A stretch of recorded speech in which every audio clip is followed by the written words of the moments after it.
Hello, beautiful. Welcome back to Openly Spoken, the podcast to help you show up, speak out, and be seen in healthy love. And in this podcast, we dive into all things self-love, relationships, and sexuality. Today, we are going to talk about a topic that's deeply personal for me, and I suspect it's personal for you too, which is why you clicked on this. But we're going to be talking about why serial daters need to take the time to be single and develop a strong foundation of self-love. So if you're someone who's hopped from one relationship to the next, or maybe you find yourself repeating patterns in relationships that leave you feeling unfulfilled, unseen, unheard, this podcast is a must listen for you. So grab your tea, your journal, or just settle into a comfy chair, maybe with something fuzzy blanket, fuzzy slippers, or fuzzy everything. I love fuzzy everything. And let's dive in. First things first, let's talk about the elephant in the room, which is toxic relationships. Something that's unique about the work that I do and this podcast is that I specifically work with women with a history of toxic relationships. The reason why I think it's important to focus on toxic relationships and helping people stop that cycle is because the way our society, at least Western society, is set up, specifically here in the US, it's not set up in the way where children and babies have all of their needs met because there's not enough support for parents. And then because of that, we have unmet needs that we then grow up. And when we grow up, we are looking to fulfill those unmet childhood needs in our relationships. And this is one of the huge things that, in my opinion, creates toxic relationships, because we are going into relationships for all of the wrong reasons unconsciously. We are also not really given the chance to learn healthy relationship dynamics if we are living in a society where our very first experiences of relationships are essentially sabotaged because our caretakers have had to maybe work overtime or get extra jobs and just be really stretched thin to make ends meet and to pay for everything and to show up for us emotionally and all the things. So yes, with toxic relationships, often many of my clients will say something like, I always attract toxic people. Like, why does this keep happening to me? Or even worse, a lot of people will say, all men are trash. And by the way, I don't only work with women who get into relationships with men. I work with women who are across all different sexual orientations, but it is very common in not only the dating spaces, but even in feminist spaces to say that all men are trash. And that is a toxic behavior, girl. That is a toxic behavior. You're lumping an entire gender into one saying, and although your life experiences might have led you to believe that that is true, I invite you to look into how other things can be true instead. Okay, so the uncomfortable truth about toxic relationships and being kind of at this point where you realize like, oh, all my relationships have been toxic. The uncomfortable truth here is that it takes two people to be toxic.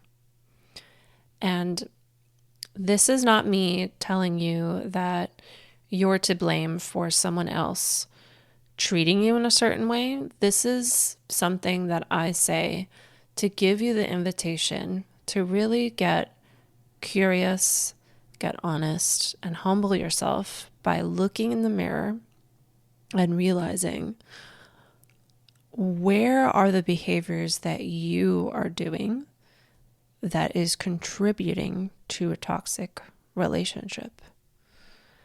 Where are the behaviors that you are doing that is allowing others to think it's okay to treat you a certain way. And just know that it's not your fault. It's just an invitation to go within and to do that deep inner work so that in your next relationship, you're not bringing in some of the behaviors that lead to toxic dynamics. Okay.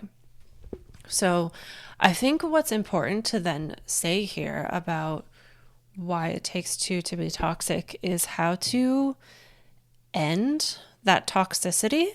So we will get into that later on in the episode, because I wanted to first touch on why serial daters need to take the time to be single and to develop that strong foundation of self-love. And one of the main reasons I would say is because when we go into relationships as adults, we are, like I said earlier, we're unconsciously looking to meet unmet childhood needs. And what is also really weird that is happening is we are also unconsciously looking for people with the same personality traits of the caretakers that couldn't meet those unmet needs in the first place. And this creates this kind of, what is the right word? You're going into dating without really being a fully grounded person. And what I mean by fully grounded is you're not completely clear on what it is that you want. So then when you go into dating, are you really making a conscious decision of the person that would really enrich your life? Or are you just settling for whoever is there? Are you just excited about a person because they're the one that gave you attention? And I won't get into this in this episode, but I think attachment style is a very important piece to look at here. And typically people with anxious attachment will tend to cling on to a person after just the first date, because they are the person that was nice to you or gave you attention. If you want to hear more about anxious attachment, there's an episode that I released last year, at the end of last year in October. It's episode 30 of season 2, and it's called Attachment Styles, How They Impact Self-Worth and Relationships. And it's with a dating coach by the name of Taryn Newton-Gill. And in there, we talked extensively about anxious attachment style. So this piece of going into relationships without really fully exploring what were your unmet childhood needs, what are the things that you were unconsciously looking for, then makes your relationships deeply rooted in fear, because you are trying not to be hurt again like you were in childhood. You are trying not to be abandoned again. And this is, again, happening completely unconsciously. And it really is a light bulb moment for a lot of us, and myself included, when we are sitting on that therapist couch after, however many months it has taken for our therapist to really get to have a feel for what it is that we're playing out in relationships, and for our therapist to tell us something like, oh, you're codependent on that person, or like, oh, that person triggered an unmet childhood need. And even as a coach, it's very important in the sessions when I work with clients to look at, what does the inner child want? Because another piece about not exploring what your inner child wants, you're going into your relationships with your inner child being in the driver's seat, and a really clear indication that this is what's happening is if you have a frequency in your relationships of drama and fights happening a lot. If you have difficulty receiving criticism, if fights like kind of just escalate and explode all the time, fighting is actually it's actually a good thing. It's not a bad thing. And knowing how to fight well as a couple is actually a sign of a couple, of a relationship being strong enough to make it for the long term. And again, just a little side note about the long term is relationship success should not be measured on if it lasts forever or not, because sometimes it is the right thing to move on. And breakups is something that we are going to be talking about more often on this podcast, so I will touch on that more at another time. Okay, so with this piece about going into your relationships with deeply rooted fears and deeply rooted beliefs, I would invite you to really first just sit with to understand where does this come from. This can come from growing up with emotionally unavailable parents, which again, our society is basically designed so that our parents don't even have the capacity to be emotionally available. And if our parents are emotionally available, our society is designed so that our parents maybe aren't physically there because they're working all the time. So if you grew up with emotionally unavailable parents, you might believe that you have to earn love through overachieving, through sacrificing, through holding in your authentic opinions and your authentic voice. You don't learn that love is not something that you need to earn. It is something that you are inherently worthy of. And love is something that you are, essentially. These deeply rooted fears and beliefs can also stem from maybe being criticized for your emotions as a child. Maybe anger is something that your parents just didn't have any tolerance for. Maybe crying is something that was made fun of. And any kind of emotion that your caretakers did not allow space for will then make you grow up having a habit of suppressing your feelings, suppressing your emotions. And then that's going to lead to not being able to express your feelings and emotions in relationships, which will lead to miscommunication issues.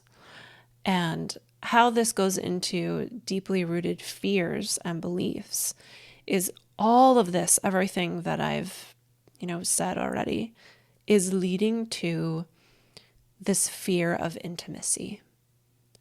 And the fear of intimacy is really present when you have not worked on your inner child's fear of abandonment or your inner child's wounds of abandonment.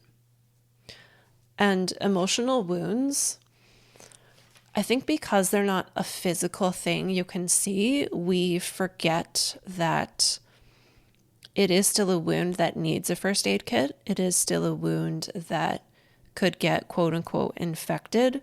And the infection of an emotional wound manifests as having toxic behaviors in relationships.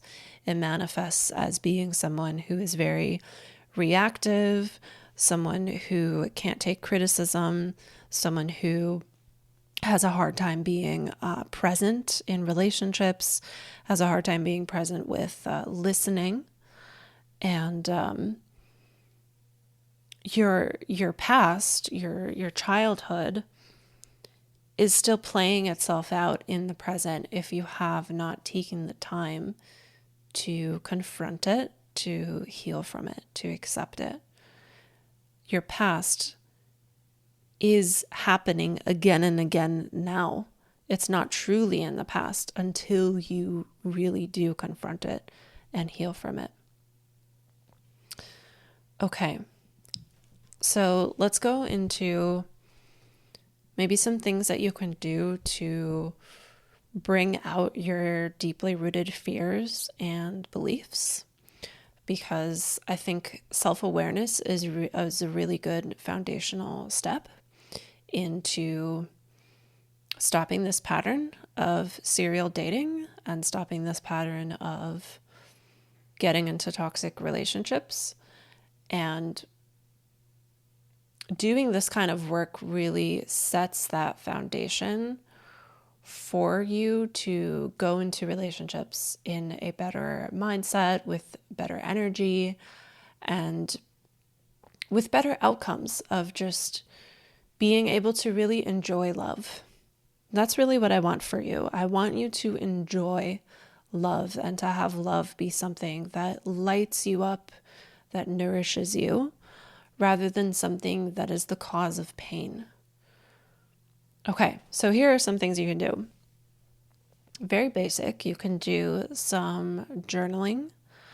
And with the journaling, just really ask yourself, what do I believe about love? So an example could be, love is difficult. Relationships are hard. I'm not worthy of being chosen by someone that I'm attracted to. And then take a moment to challenge those beliefs. Are these things actually really true? Where did these beliefs come from? And also holding your past self that picked up these beliefs with so much compassion and love, and really taking the time to allow that past version of yourself to be held in whatever emotions it needs to express. Because there was obviously a time where they did not feel safe to express their emotions, which is why that is still something that's present within you today.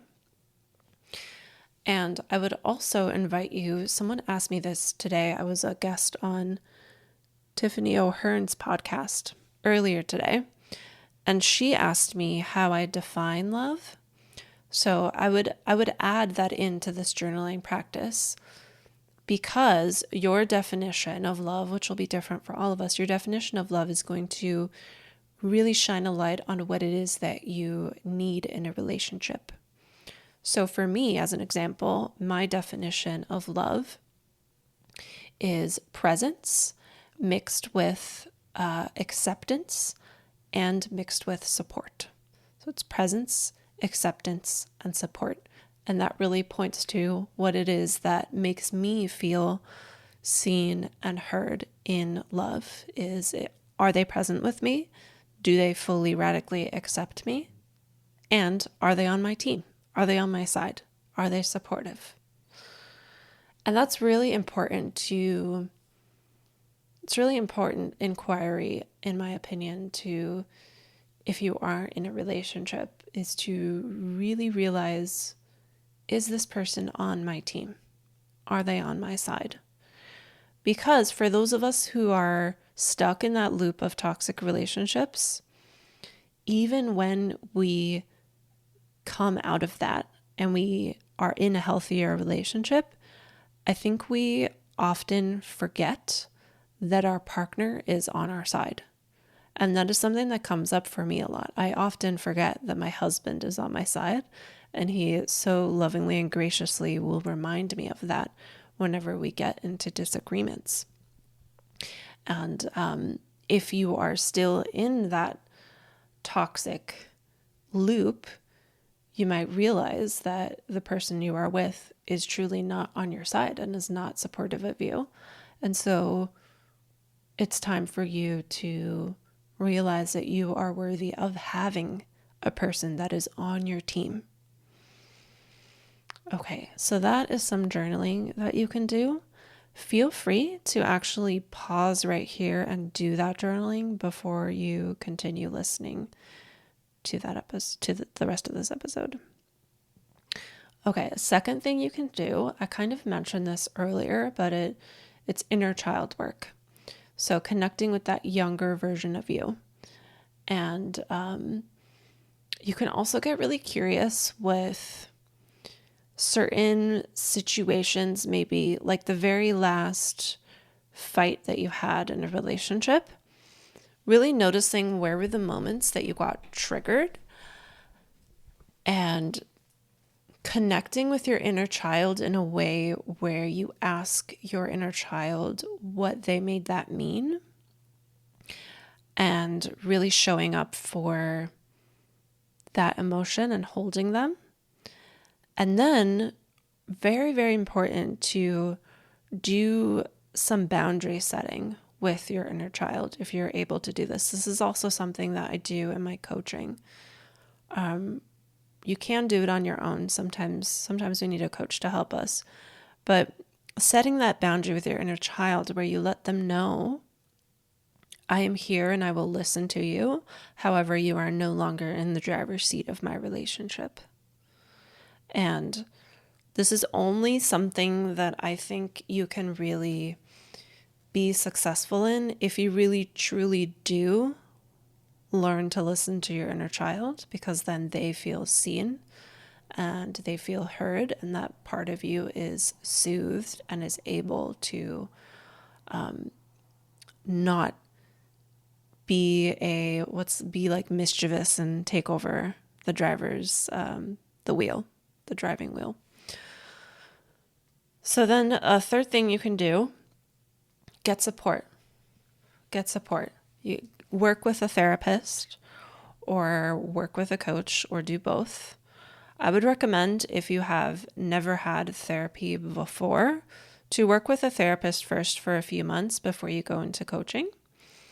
And all of that to say too, some of us will resonate more with therapy, some of us will resonate more with coaching, and there are also so many different types of therapists and so many types of coaching. I know a lot of people have good and bad experiences on both sides. The only difference I would say with coaching versus therapy, at least in my experience, from my experience of having therapists, having coaches, and now being a coach and looking into, this is going to be, it'll be a decade before I'm complete with this, but looking into getting the training to become a therapist myself, because I truly love the work that I get to do as a sex, love, and relationship coach, that I just want to learn more and more about how I can support people in these realms. So I'm very interested in becoming a therapist myself. However, I am not a therapist right now, so please do not confuse me and my coaching as therapy. It is not. Now I lost my train of thought. What was I going to say? Okay, the difference. The difference, I would say, is a therapist will be there to allow you to vent and talk through things. And they might ask you a couple of questions here and there, but from my experience, and I've had 3 or 4 different therapists, it hasn't been very many questions. It's been more of, I got to go there and vent and let everything out. And if anything, the question is, how did that make you feel? And the difference that I see with coaching, both with my experience of having multiple coaches and being a coach myself, is that a coach is more focused on getting you to move forward, which is why I recommend to work with a therapist first, because you don't want to gaslight yourself into moving forward. You want to give your healing process some time to really understand what's going on. I think that's something that therapists are really good at. Because you're sitting there and talking to them through every session, eventually your therapist will reflect back to you and say oh, these are codependency dynamics happening, or this person sounds like a narcissist, or that's covert abuse. Or they'll say something that gives you a realization about what happened in your past. And your therapist is really more of someone to digest your past with. And with coaching, some of the past work will come up because I do think inner child is a very important key piece of you that will really play out in your relationships. However, coaching is more focused on a goal in your future, and your coach is there to help you get to that goal in the future. And with coaching, at least the way I coach and in my experience of it again, is a coach will give you extra tools. Like you'll have homework between sessions. A coach will have a little bit more structure in the session of like, we're doing this practice today and we're going to center it around a goal that you have told me that you have. And it's kind of, each session is more of a continuation towards one goal or a couple of goals that you set in session one. Whereas therapy doesn't really have that linear, it's not really linear, is not the right word, but therapy doesn't really have that same like common thread. Like one session to the next can be completely different. Also, side note that therapists are diagnosing and treating mental health disorders and issues, and that is not whatsoever what a coach is doing or should be doing. And again, there's a lot of coaches out there that unfortunately are not certified and don't realize that you need a certification for specific skills to be able to hold space for people in a deep way. Just because you've gone through something and healed something doesn't mean that you have the skills to coach someone through that thing. And when you do learn the skills to coach people, you can coach them also through things that you have not gone through. So all of that to say, get support, get a therapist, get a coach. I myself am a certified sex, love, and relationship coach. And my links are always in the show notes or the caption. I also have I'll pop a little meditation, a free meditation in the caption that is a heart connection meditation. And that could be something that could help you with developing that foundation of self-love. Okay, so let's circle back to the kind of like some key pieces of how to stop the cycle of being in toxic relationships. So the main kind of thing that, in my opinion, will help you stop the cycle of toxic relationships is emotional intelligence. Emotional intelligence is honestly the secret sauce of getting out of toxic cycles, because emotional intelligence is all about being self-aware, being able to, and the self-awareness is like you realize how you are feeling, what emotions are you feeling, what sensations are you feeling. And then from that self-awareness point, then it goes into being able to regulate. And being able to regulate is, in summary, being able to show up for what emotions and sensations are true within you and being able to self-care. That self-awareness and that self-regulation fills your cup so much that I think it gives you really deep skills to be able to have more empathy for other people. Because when you can understand your own emotions more and can have deeper relationships with your own emotions, you then recognize those same emotional experiences in other people when they share it with you.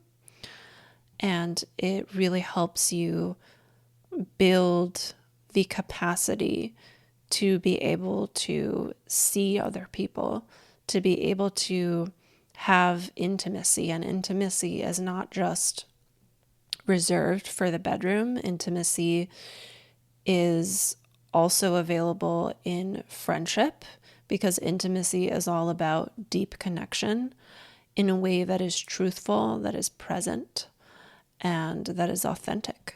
Truthful and authentic are the same thing. But so emotional intelligence will really give you the social skills to be able to advocate for yourself, to know what it is that you want, to not get into these toxic relationships in the first place. Because at its core, emotional intelligence is all about understanding and managing your own emotions while also being attuned to the emotions of others. So you, as someone who is managing and understanding your own emotions, you are already whole as you come into a relationship. And I think that's a good point to touch on too, is to come to this place of where you feel whole on your own. And I think with serial daters, that is something that is kind of like on the back of our minds, where we don't feel whole when we're single. We feel like everyone else is in a relationship and there's something wrong with me because nobody loves me or whatever it is. If you can come to a place where you can actually feel okay and feel whole with being single, it's going to completely change the types of relationships you then become available for. Because then you have that deeper connection to yourself, which means you can realize your desires. You can realize what it is that you need, what it is that you want. And it's only with those realizations of what it is that you need and want that you can be able to choose partners that enhance that. So let's dive a little bit deeper into this emotional intelligence piece, starting with the self-awareness. So I mentioned that self-awareness is about noticing and understanding your emotions and your sensations. It's also about recognizing what is it that triggers you and what are patterns that you tend to repeat in relationship. And I'd invite you to look into both romantic relationship and friendships. So an example is if you find yourself getting really anxious when your partner takes time for themselves, or when your partner goes and hangs out with their friends without you, a good question to ask yourself would be, what fear is this bringing up for you? So what fear is this bringing up for me? Usually, if you really sit with that question, you'll realize that the fear has nothing to do with your partner's actions, and it has everything to do with an unresolved wound from your past within you. And that's not to say that that something is wrong with you, that you are unworthy of healthy love. This is totally normal. Our society is literally designed in a way where it's almost impossible to come out of our childhood without any wounds. And even if we figured out a way for society to meet all of it, the human condition is suffering anyways. And so having unmet and unresolved wounds and having traumas, whether it's capital T trauma or lowercase t trauma, is normal. And it's also very beautiful and sacred because it gives us an opportunity to step up for ourselves. It gives us an opportunity to love ourselves. It gives us this kind of stepping stone on a journey where we can show up for what's really hard, and we can feel super strong when we make it through to the other side. And in my opinion, being able to go through things like that gives you so much more depth when you connect with other people, because you can recognize when other people are in a space that you have felt before, and you can have way more empathy for them. So the next piece that I'll dive into a little bit more with emotional intelligence is the second piece I mentioned of self-regulation. So self-regulation is all about showing up for your emotions and learning how to manage your emotions. And I think the most important tool for managing your emotions is mindfulness. And within mindfulness, I think breath work is the most basic foundational practice that you can do. Because when you feel a certain emotion, the very first thing that's going to shift is your breath. And we all know how good it feels to stop and pause and take a couple of deep breaths when things feel overwhelming. And so what if you started practicing stopping and pausing and taking those couple of deep breaths every single day before any overwhelm comes in?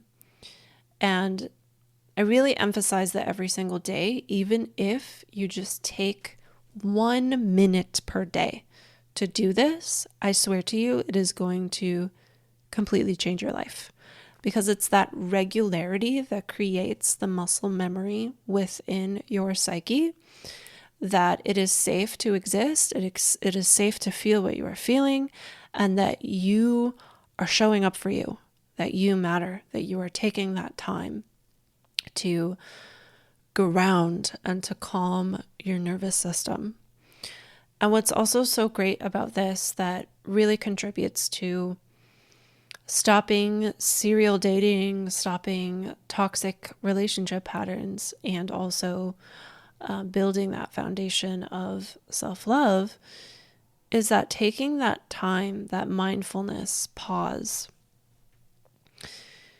that practice, if you are doing it every day, which again, you can do just 1 minute per day, it shows up outside of your practice. And what I mean by that is when you make pausing a habit, pausing and breathing, then you start to pause in your everyday life before you respond to things. You end up responding to life instead of reacting to life. And what I specifically mean about this with relationship is when there's some sort of disagreement, instead of lashing out and reacting, if you take the time to pause every single day as a practice, you will eventually notice that instead of lashing out in fights, you are able to recognize, like, oh, I am feeling that tendency to scream. Let me pause and stop. And my husband and I, we do this all the time. Whenever we get into an argument, either him or me, like, it'll be at a point where we're like, oh, I'm feeling the urge to yell at you. I need a moment to breathe. Otherwise, I'm going to just like scream and say something that I don't actually mean. And that's what gets to happen for you when you take the time to really learn the skill of emotional intelligence. You really do learn how to have disagreements and have fights in a way that is actually productive and is actually healthy, and shifts fighting from this energy of me versus you to instead it being us versus the problem. Us versus the problem. Developing emotional intelligence is a practice. It's not about being perfect with it. It's about that progress. And again, the mindfulness, really doing that every day, is the repetition is where the magic lies, which is why I invite you and really, really invite you to do that for 1 minute per day. 1 minute. You have the time for 1 minute. I know you do. And when you start with the 1 minute, you can increase it maybe in a week to 2 minutes, and just really gradually increasing it to I don't know, maybe 15 minutes. You don't have to meditate for an hour for it to be effective. However, for meditation to be effective, for breathwork to be effective, for mindfulness to be effective, it does have to be something that's happening regularly, because then it becomes a habit that is showing up in your everyday life when you are not on the yoga mat, when you are not on the meditation cushion. It ends up showing up in your life. And that is why I used to be a yoga teacher in the past. I never intended on being a yoga teacher. I just saw how the practice, once I practiced it regularly, was showing up in my everyday life off of the mat. And I was like, oh my gosh, I found the hack to having a happy life. I need to share this practice with everybody. And then, of course, that led to me having to face my fear of public speaking. And just long story short, here we are now on a podcast. Okay.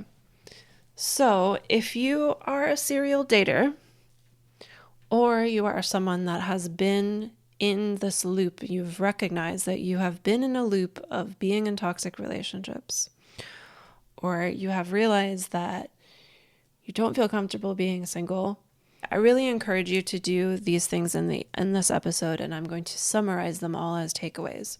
Number 1, looking at the ways that you contribute to toxic relationship dynamics. And I will also go deeper into how to stop toxic relationship dynamics in a future episode. So the takeaways: 1, look at how you are contributing to toxic relationship dynamics. 2, looking at emotional intelligence and really making emotional intelligence and raising your, IQ, or your emotional intelligence IQ, and really working on that being a gradual process instead of being perfect overnight. Looking at number 3, looking at your deeply rooted fears and beliefs. Number 4, leaning into the mindfulness, which I know we talked about when we talked about emotional intelligence, but I do think that deserves to be kind of like something that stands on its own. And, when you are in this pattern of serial dating or toxic relationships, I know it can be really hard to feel really defeated and to not know what to do next. But taking that time every day, I know it might sound ridiculous to some people, but taking that time every day just for a minute to pause and breathe with yourself. It might feel like you're doing nothing, but that is going to help you in the long run with creating better relationships, because mindfulness is helping you connect with your body in a deeper way. It's giving you that self-awareness. It's giving you the ability to self-regulate. And all of those things are going to lead to higher emotional intelligence. And emotional intelligence is the secret sauce to stopping that pattern of toxic relationships. And all of these things that we talked about in this episode are going to help you with building a strong foundation of self-love. So before we close out, let's go deeper into building that strong foundation of self-love. What are some of the things that you can do to stop the patterns of always needing to be in a relationship or always ending up in toxic relationship? So the first thing I'll recommend for you, if you are a serial dater, please take a break from dating. Please, please, please take a break from dating other people and instead date yourself. Take yourself out on dates. Get dressed up for you. Make a fancy meal with a lit candle and wear a fancy outfit just for you. Do it just for you. Date yourself. And on the topic of dating yourself as well, this even goes into self-pleasure. When you interact with your own body, treat yourself as if you are a present and compassionate lover to your own body. Listen to your body's nose. Listen to your body's nose, please. When you listen to the no, you will hear the yes. How do we build a strong foundation of self-love, though? Firstly, I will encourage you to do self-love rituals. So some regular thing on your candle, on your candle. I'm still thinking of lighting candles. Some regular thing on your calendar, like a weekly date with yourself. Like I just said, date yourself. So when you do a ritual, I think ritual is a very great tool to be able to access your subconscious in a way where your subconscious will receive the message of I am worthy and I am love. And the way your subconscious receives these messages is by you really honoring that weekly date with yourself, and B, taking into consideration all of your sensations and having your ritual include something for each sensation. So for the sensation of sight, can you go to a really beautiful place? Or can you specifically set up your space at home in a beautiful way for your ritual? Can you make yourself a beautiful meal and maybe put a garnish on the meal? I know putting a garnish is something you would usually only see in a restaurant, but can you do that at home as well and as a part of your ritual? Maybe you make a brand new dish that you've never made before to play with your sensation of taste. Maybe you light those candles to set the mood. Maybe the candle has a certain scent to it, although I know that's not actually very healthy. I personally don't like candles anymore. There's a toxicologist on social media that ruined candles for me. But you can use flowers. You can use treats like chocolates as a part of, like, your ritual can literally be anything that you want.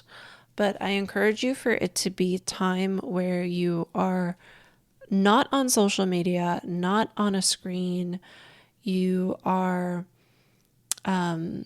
honoring it. It is something that is in your calendar regularly, whether it's once a month, whether it's weekly, whether it is bi-weekly. It can also be something that you do every day. Maybe you do a self-love ritual every morning or every evening. And then having something for every sensation. So that's your sense of sight, your sense of taste, touch, smell, and hearing. Okay. So the next one is for how to create a strong foundation of self-love is to practice embodiment. So you can do activities like yoga, you can do activities like dance. You can also, shameless plug, you can join my breast massage course, Heart Magic. As of the time of this recording, it is on waitlist, but you can join the waitlist. And in Heart Magic, there is breast massage practices and also a ton of embodiment practices. And I also deep dive into what embodiment actually really is. What are all the deep layers? And embodiment can really help you reconnect with your body and cultivate a sense of worthiness from within and help you not only cognitively know, but also somatically feel that you are inherently worthy of healthy love. Okay, a third way that you can build a strong foundation of self-love is to reconnect with your passions. So maybe thinking back to some of the things that you really used to love when you were younger.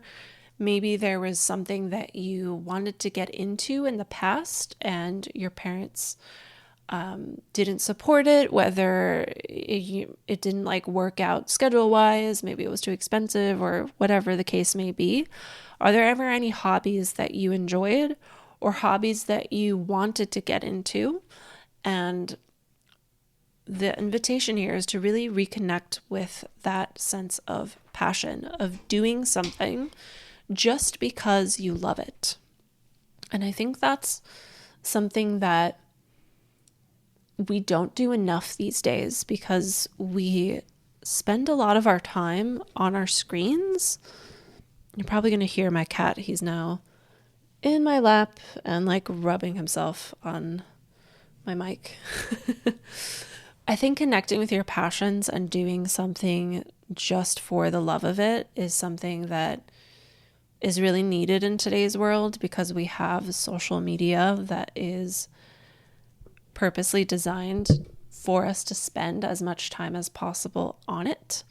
And because of that, we spend more time than we intend to when we check our Instagram or TikTok or whatever accounts that it is that you'd like to go on. You can probably resonate with the fact that even if you go to check just one thing, before you know it, an hour has gone by. And I think because of that, we are not spending our time doing things that we actually love and really making that commitment to put that time aside to do something that we love for the fun of it, rather than being on devices that show us what everyone else is up to, or being on devices that are just constantly entertaining us with videos. And if you're interested in the whole like social media overuse stuff, I just read this book called, let me pull it up on my Goodreads. It's called Unwired, Gaia Bernstein, Unwired, Gaining Control Over Addictive Technologies. And if you're interested in reading about how social media is inherently addictive and purposely addictive, there's a book recommendation for you. Okay, tangent averted, back to some practical tips for building a strong foundation of self-love. Building a supportive community, surrounding yourself with friends and with mentors who uplift and inspire you. And that's just to remind you that relationships don't have to be romantic to be fulfilling. Friendship is a really powerful mirror, and friendship will help you know more deeply who it is that you are, which will then in turn help you get more clear on what it is that you want out of a romantic relationship whenever you do go back into dating. And then the fifth and final tip that I will leave you with today for building a strong foundation of self-love is setting boundaries. Saying no to what doesn't serve you, saying no to whatever you and your body are a no to, and know that the more you honor your no, the more your yes will become more apparent to you. I know one of the things that some of us can struggle with when it comes to dating is not really knowing what it is that you want, but you can't know what you're a yes to if you don't know what you're a no to first. And so a really fun tool for that, actually, because it's sometimes easier to know what we're a no to, I recommend for you to write down a list of things you're a no to in relationships. And then next to each thing that you are a no to, see if you can write what you are a yes to instead. And it most times will just be like the opposite thing of that. Okay, so setting boundaries, a good resource for setting boundaries is a book called Set Boundaries, Find Peace.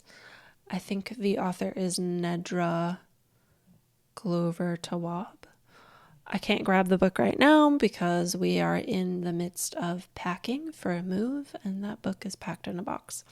But if you Google Set Boundaries, Find Peace, you will find that book. I cannot highly recommend that enough. Okay, so before we wrap up, I will leave you with just this final thought that taking the time to be single and to build self-love isn't about waiting for the right partner to come along. It's about becoming the version of yourself who already knows that you are whole and who already knows that you are inherently worthy of healthy love. And I hope that that distinction between waiting for the right partner to come along versus becoming this version of you, I hope that distinction really illustrates the importance of stopping the cycle of serial dating and highlights the importance of pausing to really set that deep foundation of self-love and really allowing yourself to be okay with being single. And so it's about becoming that version of yourself that knows you're already whole and worthy of healthy love. And the love that you create within yourself is going to ripple out into every relationship you have. And I mean every relationship, not just with people, even your relationship with food, with money, with your body, with nature, with work. It is honestly life-changing. So if today's episode resonated with you, I will invite you to download my free heart connection meditation, which I will put in the caption below so that you can get started with a little self-love foundation journey. Maybe you turn it into a little ritual for yourself. And if you want to take this work deeper, there's a link to my website in the show notes, and you can find my one-on-one coaching in there. And I'm currently my one-on-one coaching is also on waitlist. And thank you so much for spending this time with me today, for listening to this show. And remember that you are worthy of showing up, speaking out, and being seen in healthy love. And you are so deeply held and loved by the universe. And until next time, bye.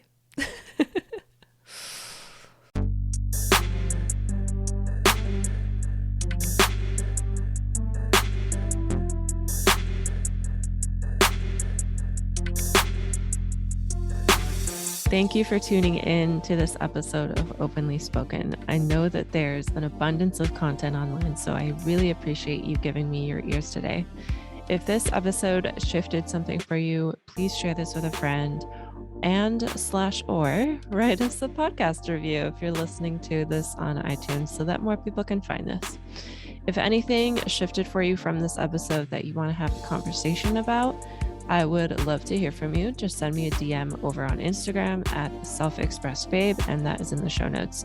Thanks again for tuning in, and I'll see you next time.